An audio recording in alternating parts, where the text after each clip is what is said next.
The storm had been brewing all day, its deep rumble echoing through the narrow streets of the coastal town. By evening, it had transformed into a full-blown tempest, battering the old lighthouse with relentless waves and howling winds. It was precisely this weather that drew Sarah and her brother Mark to the isolated structure. Their father had once worked as the lighthouse keeper decades ago, before an unexplained disappearance that remained one of the town's greatest mysteries. The local authorities claimed he fell victim to the treacherous rocks below, but Sarah had always suspected there was more to the story. Tonight, armed with flashlights and their father's old journal, they intended to uncover the truth. The lighthouse loomed ahead, its cracked glass panes reflecting lightning flashes like broken mirrors. As they approached, the wind seemed to grow stronger, pulling at their clothes with unnatural force. The door creaked open before they even touched it, revealing a spiral staircase leading downward rather than upward, a detail neither of them remembered from childhood visits. Descending into the darkness, they discovered a series of underground chambers carved into the rock itself. The air grew colder with each step, carrying with it the faint scent of salt water, despite being far below sea level. Strange carvings covered the walls, depicting creatures that looked half human, half fish, engaged in rituals around glowing orbs. In the final chamber, they found what appeared to be an ancient altar, its surface covered in dried seaweed and barnacles. At its center rested a crystal sphere, pulsating faintly with an inner light. As Sarah reached out to touch it, the room temperature plummeted, and the sound of distant chanting filled the air. "Sarah, don't!" Mark shouted, but it was too late. Her fingers brushed against the sphere, and the world around them dissolved into chaos. The carvings on the walls began to glow, releasing ghostly figures that moved with jerky, unnatural motions. Their voices formed a haunting melody that resonated deep within their bones. A massive shadow emerged from the depths of the chamber, taking the form of a colossal sea creature with dozens of writhing tentacles. Its eyes glowed with intelligence as it regarded them, speaking directly into their minds. "You have awakened the deep caller. What do you seek?" Before either of them could respond, the ground beneath them began to shake violently. Water started seeping through the cracks in the stone, rising rapidly despite being far above sea level. The ghostly figures surrounded them, their forms becoming more solid with each passing second. Trapped in the flooding chamber, Sarah and Mark faced a desperate situation. The water level continued to rise, threatening to submerge them completely. The ghostly figures now formed a protective circle around the crystal sphere, preventing any attempt to move it. The deep caller's presence loomed over them, its massive form filling the chamber. Mark remembered something from their father's journal, a passage about the tides and their connection to the lighthouse. "It's not just a warning system," he muttered, scanning the carvings for clues. "These symbols, they're coordinates." Realizing the significance, Sarah joined him in decoding the inscriptions.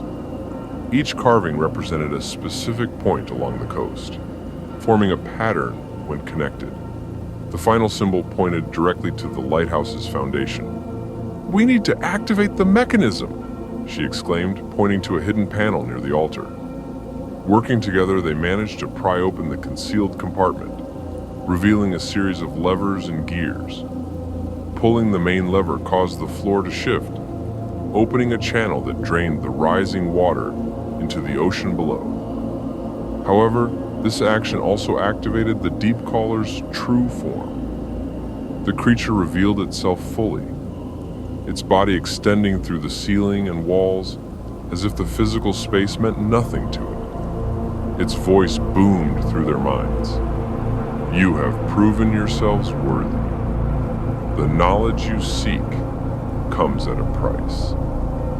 As they prepared for whatever trial awaited, the ghostly figures parted to reveal a hidden passage behind the altar. Within lay their father's belongings, including a journal detailing his discoveries about the deep caller and its role in maintaining balance between worlds. But the cost of obtaining this knowledge became apparent when the creature demanded a sacrifice to seal the connection.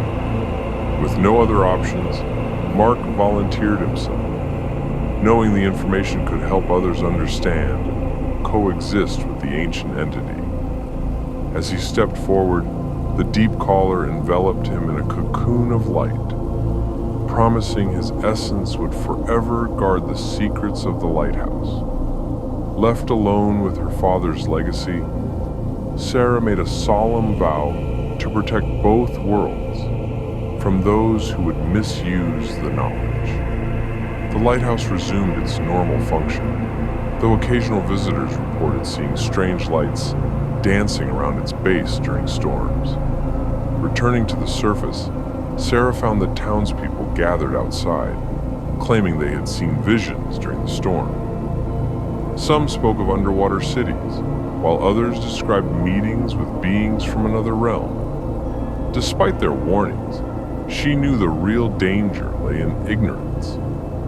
As she stood atop the lighthouse, watching the sunrise paint the horizon, Sarah couldn't help but feel her brother's presence nearby. The storm had passed, but the connection to the deep caller remained, waiting for the next chosen guardian. One evening, while examining a particularly detailed map, Sarah noticed something peculiar. Several of the marked locations corresponded to areas where recent disappearances had been reported.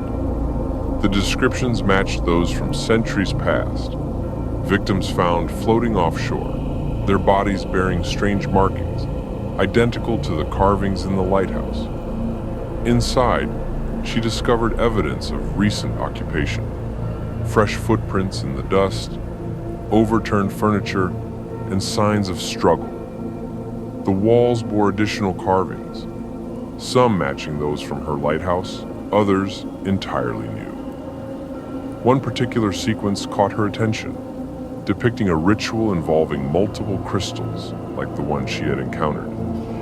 As she examined the carvings more closely, the air grew heavy with moisture, and the sound of distant singing filled the chamber. Shadows detached themselves from the corners, taking on the forms of previous guardians who had failed in their duties.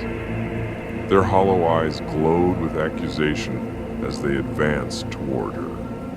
Suddenly, the ground beneath her feet began to tremble, and a familiar voice resonated through her mind. "They have awakened the outer callers. You must act quickly." It was the deep caller, its presence somehow reaching across the distance between lighthouses.